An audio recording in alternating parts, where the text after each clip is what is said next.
بازاران کەس لە دانیشتوانی شاری قامشلی لە کوردستانی سووریا وەک ناڕەزایی دەربڕین بەرامبەر بە هێرشەکانی تورکیا بۆ سەر شاری عەفرین ڕژاونەتە سەر شەقامەکان و داوای ڕاگررتنی ئەو هێرشانە دەکەن.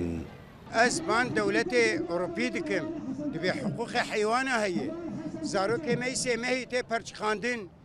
گازنامەش کەسی تونە دوژمنی مەی ئەولی و ئێ ئاخیر رووسیایە هاتنە بێتێ بەردەریە ئەمۆ متحدەن دەنگێ خۆ بگەن کوردێمە تێ کوشتین کەسێک ناشتەغڵی با ئەفقا کوشتین عفرینێ چێبوو ئەمە هاتنەش بەولۆ کارێک کوردایە کوردێک دەکەبن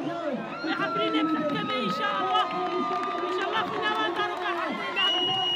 ڕۆژی 20 مانگی یەک تورکیا دەستی کرد بە کردە لەشکریەکانی چڵەزەیتون دژی یەکینەکانی پاراستنی گەل واتە یەپەگا. لەشکری تورکیا و هێزاوپەیمانەکانی لە ئۆپۆزیسیۆنی سووریا پێکرا ئەو هێرشانە دەکەنە سەر ناوچە کوردنشینەکانی سووریا.